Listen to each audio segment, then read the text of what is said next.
नमस्कार दोस्तों, GB Singh concept कुछ अलग में आपका स्वागत है। जैसे कि दोस्तों हम हरियाणा जीके पढ़ रहे थे, जिसमें हमने हरियाणा का परिचय समझ लिया था। दोस्तों सबसे पहले मैं आपसे माफ़ी चाहता हूं दोस्तों कि उसमें एक दो मिस्टेक हुई उस लेक्चर में। एक तो दोस्तों मैंने उसमें यूटी जो केंद्र शासित प्रदेश है उसको 9 लिख दिया था, जो कि 8 है। जो दमन दीव और दादर नगर हवेली है उनको 1 कर दिया गया है। दोस्तों एक ये है।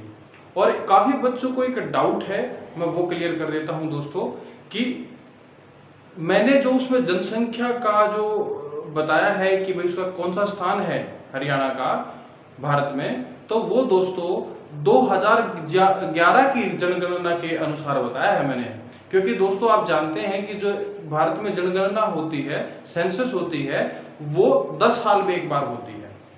तो अभी 2021 में जो हमारी जनगणना होनी थी दोस्तों, वो कोरोना की वजह से अभी तक नहीं हुई है। इस वजह से मैंने जो पिछला डाटा था उसके अकॉर्डिंग ही क्या बताया था कि हरियाणा का जो है भारत में 18वां क्या है स्थान है दोस्तों जनसंख्या के हिसाब से। लेकिन अगर अब अभी प्रेजेंट की अगर बात करेंगे तो उसका एक क्या बोलते हैं ऑफिशियल तो डाटा नहीं है, लेकिन आप हाँ अनुमान लगा करके ये बोल सकते हैं कि अभी हरियाणा का जो है वो 16वां जो है रैंक है, स्थान है हरियाणा का जनसंख्या के आधार पर। तो दोस्तों आज के लेक्चर की दोस्तों शुरुआत करते हैं। इस लेक्चर में आज हम जानेंगे कि भारत का जो हरियाणा का प्रशासनिक ढांचा है वो किस तरीके से है। देखिए दोस्तों, प्रशासनिक ढांचा समझने के लिए एक बात समझें कि जैसे कि इसकी जरूरत क्या है। जैसे कि आप समझते हैं कि अगर कोई गवर्नमेंट कोई स्कीम लेके आती है दोस्तों, कोई योजना लेके आती है, या फिर एक राष्ट्रपति या पीएम को अपनी बात रखनी होती है, या उसने कोई अगर संसद ने अगर कोई लॉ पास किया है, अगर वो हर जगह इंप्लीमेंट करना है दोस्तों, तो उसको वो जो है आप देख सकते हैं कि मोदी जी तो ऐसे आकर के बोलेंगे नहीं कि भी घर घर आकर के बोलो कि आपने ये करना है। तो उसकी एक हायरार्की होती है दोस्तों, एक प्रणाली होती है, एक सिस्टम होता है काम करने का। उस सिस्टम को ही हम जो है पावर का डिवीजन होता है दोस्तों, तो उस सिस्टम को हम बोलते हैं कि ये प्रशासनिक क्या है ढांचा है, उसी को प्रशासनिक ढांचा बोलते हैं दोस्तों। तो ये सिर्फ ये इस सुविधा के लिए किया जाता है ताकि जो आदमी होते हैं भारत के, एक एक जो नागरिक है उसको हर सुविधा का, उनकी समस्याओं को सुना जा सके और उनको हर सुविधा का लाभ जो है मिल सके और हर बात उनकी सुनी जा सके। इस वजह से दोस्तों क्या है प्रशासनिक ढांचा को क्या किया जाता है, डिवाइड किया जाता है। तो आइए दोस्तों एक बार मैंने यहाँ पर आप देख सकते हैं कि मैंने इस पूरी जो प्रशासनिक हरियाणा का ढांचा समझने के लिए मैंने एक फ्लो चार्ट तैयार किया है, क्योंकि एक दो फ्लो चार्ट में कम शब्दों में और ज्यादा बातें जो हैं हम समझा सकते हैं दोस्तों।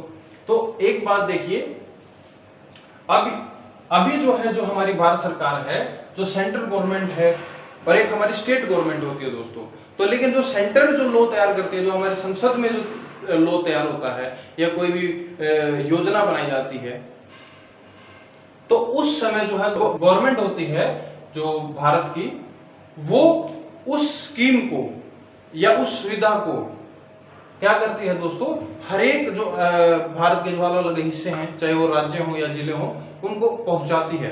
तो उसको पहुंचाने का जो एक सबसे एक तरीका होता है, एक हायरार्की होती है, जो सबसे अच्छा तरीका होता है वो क्या होता है कि जो भारत सरकार है दोस्तों, वो भारत सरकार को सबसे पहले जो है ना पूरे भारत को हम डिवाइड करते हैं दोस्तों स्टेट्स के अंदर, जहां पर हमारी क्या होती है राज्य सरकारें होती है दोस्तों। राज्य में डिवाइड किया जाता है बात को, और फिर राज्य को जो है हम किस में डिवाइड करते हैं दोस्तों, डिविजन्स में। अब देखिए दोस्तों, जैसा कि आप जानते हैं कि स्टेट, देखिए एक बात भी देखिए कि मैंने ये यहां बताना है कि 8 जो यूटीज है ना दोस्तों, उनके अंदर भी ये लागू होता है। लेकिन अंतर ये है कि जो यूटीज वगैरह है उसमें डायरेक्ट जो है सेंट्रल गवर्नमेंट उन लोगों को क्या कर सकती है, इंप्लीमेंट कर सकती है, लागू कर सकती है। लेकिन अगर उनको किसी राज्य में अपने उस लॉ को क्या करना है, लागू करना है, नई स्कीम को लागू करना है, तो उसके लिए सबसे पहले राज्य सरकारों से भी क्या होती है, अनुमति लेनी होती है, उनकी भी सलाह मशवरा लेना होता है दोस्तों। तो इस वजह से क्या है, यूटी में इतना ज्यादा आप मतलब इस हायरार्की को नहीं इस्तेमाल करेंगे, स्टेट्स के अंदर इसको समझेंगे। तो देखिए स्टेट हम आपको पता है कि हमारे कितने हैं, 28 जो है दोस्तों राज्य हैं। उन 28 राज्यों को अगर एक राज्य की बात करें तो हर एक राज्य में जो है दोस्तों, जैसे कि हरियाणा राज्य की बात कर रहे हैं हम लोग, तो हरियाणा राज्य में है ना डिवीजन, एक स्टेट को डिविजन्स में डिवाइड किया हुआ है जिनको हम मंडल बोलते हैं दोस्तों। और हरियाणा में जो मंडल होते हैं वो कितने हैं, 6 मंडल हैं दोस्तों। पहले दोस्तों 4 मंडल थे, वो मैंने ट्रिक आपको लिख दी है कि गुरुग्राम, हिसार, अंबाला, रोहतक, करनाल और फरीदाबाद दोस्तों, ये 6 मंडल अभी प्रेजेंट में हैं। और पहले सिर्फ क्या थे, ये पहले 4 थे दोस्तों, गुड़गांव, हिसार, अंबाला और रोहतक जो है दोस्तों, ये पहले मंडल होते थे।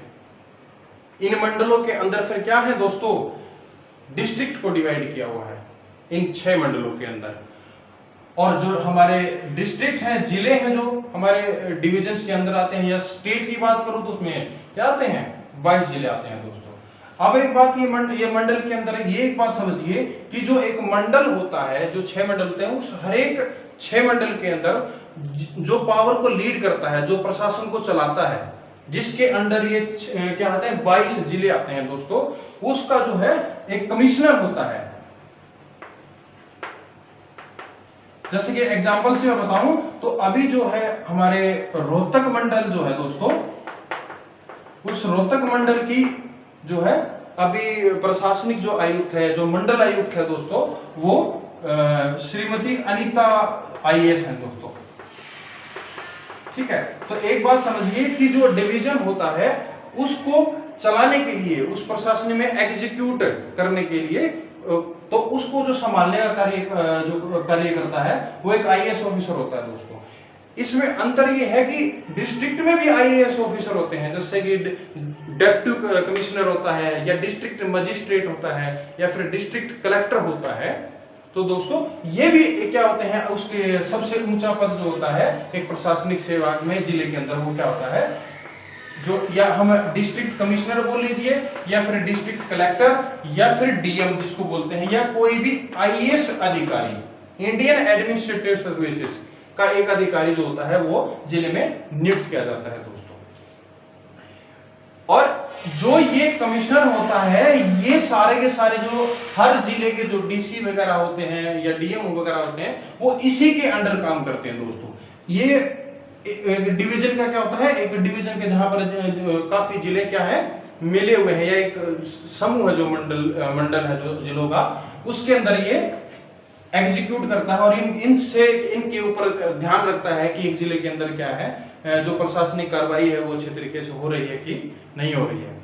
तो 6 मंडलों के अंदर क्या होते हैं दोस्तों, कमिश्नर्स होते हैं, और इनका जो है पुलिस की तरह साथ देने वाले जो कुछ अधिकार क्या होते हैं दोस्तों, आईपीएस वगैरह होते हैं, जो कि एडीजी हम बोलते हैं, एडिशनल डायरेक्टर ऑफ जनरल वगैरह रैंक के क्या होते हैं, पुलिस अधिकारी भी इनका साथ देते हैं दोस्तों। और जिले के अंदर दोस्तों पुलिस की अगर कार्रवाई, अगर पुलिस की मैं बताऊं कि पुलिस कौन संभालता है पुलिस डिपार्टमेंट को, तो वो जो हमारे है ना डीएसपी वगैरह जो हैं, या एसपी एसएसपी वगैरह हैं, सीनियर सुपरिटेंडेंट ऑफ पुलिस वगैरह, एक जिले के अंदर पुलिस का कार्य करते हैं। इनका जो है प्रशासनिक कार्य होता है, ऑफिशियल कार्य होता है, और पब्लिक डीलिंग का, पुलिस कार्य का, या कोई क्रिमिनल रिपोर्ट वगैरह की डिटेल रखने का कार्य होता है पुलिस का दोस्तों।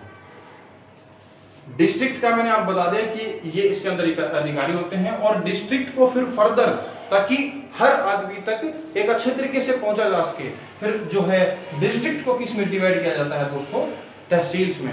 अभी हरियाणा में जो है दोस्तों 93 यानी 93 जो है तहसीलें हैं, और उस तहसीलों के अंदर दोस्तों क्या होता है कि आमतौर पर जो है एक एसडीएम वगैरह जो है, एसडीएम सब डिवीजन मजिस्ट्रेट, या फिर दोस्तों एक तहसीलदार जो इसका मेन आयुक्त होता है, तहसीलदार जो है इसके अंदर कार्य करता है। एक बात समझिए, तहसीलदार का कार्य जो है जमीनी चीजों से जुड़ा हुआ होता है ज्यादा, और जो सरकार की जमीनें हैं उन जमीनों से जो भी कर वसूला जा रहा है उस कर का जो ध्यान रखता है और जमीनी चीजों का जो ध्यान रखता है वो तहसीलदार का काम होता है। लेकिन अगर आप बात करें न्याय की, कि लोगों के अगर कोई बात क्रिमिनल रिकॉर्ड की बात करें तो उसका न्याय करने का अधिकार तहसीलदार के पास नहीं होता है, वो तो होता है वो सिटी जो हम बोलते हैं सब डिविजनल मजिस्ट्रेट यानी एसडीएम वगैरह के पास जो होता है। गोहाना में जैसे कि एसडीएम फिलहाल कौन है दोस्तों, आशीष जो है, आशीष वशिष्ठ अभी वहां के क्या है, गोहाना के एसडीएम है दोस्तों। तो इस तरीके से जो तहसील हैं दोस्तों वो 93 तहसील हैं, और तहसील को फिर फर्दर किसमें, ब्लॉक्स में डिवाइड किया जाता है। जैसे कि करंट में हमारे देखिए, अगर पीछे की बात करूं तो पहले 140 जो थे खंड थे, ब्लॉक्स थे, और अभी जो करंट में है वो 3 बढ़ करके कितने हो चुके हैं, 143 यानी 143 क्या उसके दोस्तों ब्लॉक्स हैं। और फिर ब्लॉक्स को आगे फर्दर किस में डिवाइड किया गया है दोस्तों, विलेज में। अब एक बात और समझ लीजिए कि जो तहसील का मैंने आपको बता दिया कि तहसीलदार और एसडीएम वगैरह उसको संभालते हैं, साथ में ब्लॉक के अंदर जो है ना दोस्तों एक बीडीओ होता है जिसको हम ब्लॉक डेवलपमेंट ऑफिसर बोलते हैं, बीडीओ।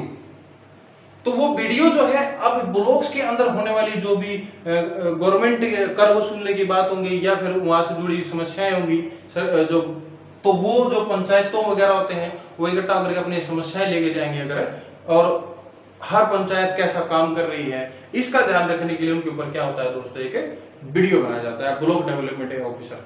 और उस ब्लॉक के अंदर बहुत सारे क्या आते हैं दोस्तों, गांव आते हैं। जैसे कि अभी प्रेजेंट में अगर मैं देखो अगर 2011 की जनगणना के अकॉर्डिंग बात करूं तो 6841 क्या है दोस्तों, हरियाणा में गांव है। लेकिन अभी करंट की बात करूंगा दोस्तों तो अभी जो है 7356 जो है गांव है, और 6212 क्या है दोस्तों, पंचायतें हैं। और एक बात ये भी समझिए कि जो डिस्ट्रिक्ट होता है, तो डिस्ट्रिक्ट के अंदर क्या होते हैं दोस्तों, नगर होते हैं, शहर भी होते हैं दोस्तों। जैसे कि 154 हमारे अभी जो करंट में है जो शहर है। तो दोस्तों उन शहरों को, जो डिस्ट्रिक्ट के अंदर शहर आते हैं जिनकी संख्या कोई बड़े शहर होते हैं या कोई छोटे शहर होते हैं, तो उनकी जनसंख्या के आधार पर दोस्तों क्या किया जाता है, डिवाइड किया जाता है। जिनकी जनसंख्या दोस्तों 50,000 से ज्यादा होती है और 1 लाख के बीच में होती है, उनको हम दोस्तों नगर पालिका बोलते हैं। और नगर पालिका करंट में हमारी कितनी है दोस्तों, 57 जो है, 57 हमारी क्या है, नगर पालिकाएं हैं हरियाणा में। और जिनकी जनसंख्या 1 लाख से 3 लाख तक जाती है दोस्तों, उनको हम नगर परिषद बोलते हैं। नगर परिषद जो हमारे हरियाणा में है वो फिलहाल में 21 है, पहले 20 थी, अभी 21 हो गई हैं, जो कि नूह एक जो है उसको क्या बना दिया गया है, नगर पालिका से नगर परिषद बना दिया गया है दोस्तों। नगर निगम की वैसे जनसंख्या जो दोस्तों 3 लाख से 5 लाख या उससे ऊपर की होती है। और अगर उसी शहरों की अगर आगे बात करूं दोस्तों, तो हमारी म्युनिसिपैलिटी कॉर्पोरेशन वगैरह होती है, नगर निगम होती है, वो पहले 10 थी, अभी कितनी है, 11 है। एक चीज यहाँ पर कुछ चीजें हैं वो आपको और बता देता हूं, जैसे कि सब डिवीजन है, उपमंडल है दोस्तों। उपमंडल हमारे अंदर अभी फिलहाल कितने हैं, 74 यानी 74 जो है अभी हरियाणा में क्या है, उपमंडल है दोस्तों। तहसीलों के अंदर जो है, अगर जो तहसील होती है वो एक बड़ी संख्या होती है, उसके नीचे जो है, जो जैसे कि गोहाना पहले एक उप तहसील था, अभी बाद में क्या बना था, तहसील बना था। तो एक तहसील के बाद में क्या है, उप तहसीलें भी होती हैं, जिनकी संख्या कितनी है दोस्तों, 50 है। 50 उप तहसीलें हैं, और तहसीलें कितनी है, 93 तहसीलें हैं। ये चीजें आपने समझी दोस्तों। एक इनके बीच में आपको ये चीज भी समझनी है कि जो ये नगर निगम है, नगर परिषद है, नगर पालिकाएं हैं, ये अलग नहीं है। डिस्ट्रिक्ट, जैसे कि अगर मैं आपको एक एग्जांपल से बताऊं कि सोनीपत अगर एक डिस्ट्रिक्ट है, तो सोनीपत ही एक क्या है, नगर निगम भी है। उसमें जो भी म्युनिसिपैलिटी कॉर्पोरेशन के जो कार्य होते हैं वो सोनीपत के अंदर भी किए जाते हैं। और इसका जो है म्युनिसिपैलिटी कॉर्पोरेशन को जो संभालता है, नगर निगम को जो संभालता है दोस्तों, उसको चेयरमैन बोलते हैं, वहां चेयरमैन हेड होता है इनका। और इनका कार्य क्या होता है कि जो एक एरिया में, एक पर्टिकुलर एरिया में जो कोई गवर्नमेंट की बिल्डिंग वगैरह बन रही है या फिर वहाँ के नाले वगैरह हैं, उनका देख रेख करने का कार्य, सफाई का ध्यान रखने का कार्य, या फिर वहां से अगर कोई कर वगैरह आ रहा है तो उसको संभालने का कार्य जो होता है दोस्तों वो म्युनिसिपैलिटी कॉरपोरेशन काम करती है। तो सोनीपत एक म्युनिसिपैलिटी क्या है, कॉरपोरेशन भी है, नगर निगम भी है, और उसके साथ में ही दोस्तों सोनीपत एक उपमंडल भी है। तो ये जो आप बात कर रहे हैं सोनीपत की, तो वो इस 11 में ही इंक्लूड हो रहा है सोनीपत, और इस 74 के भी इंक्लूड हो रहा है। और जो है सोनीपत, अगर मैं आपको बताऊं दोस्तों, तो जो तहसीलें है ना, उस सोनीपत एक तहसील के कार्य भी करती है। तो जो 93 जो आपको तहसील लिखा है, इसके अंदर सोनीपत जो है शहर भी क्या होता है, इंक्लूड होता है।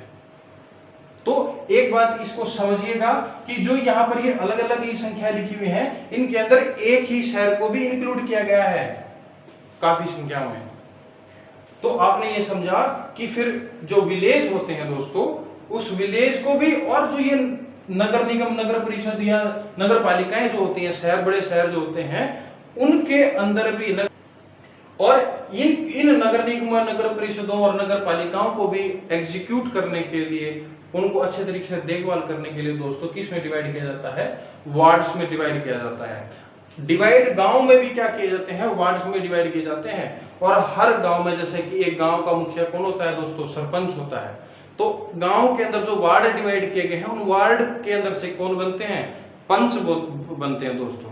तो गांव को भी किस में डिवाइड किया जाता है दोस्तों, वार्ड्स में डिवाइड किया जाता है। तो इस तरीके से जो है हरियाणा का जो प्रशासनिक ढांचा है वो इस तरीके से काम करता है दोस्तों। तो दोस्तों एक बार हम समझ लेते हैं कि जो अगर हमारी जो संसदीय प्रणाली होती है, तो हमारा जो हरियाणा में है वो एक सदनीय संसद प्रणाली है दोस्तों, जिसको हम विधानसभा बोलते हैं दोस्तों,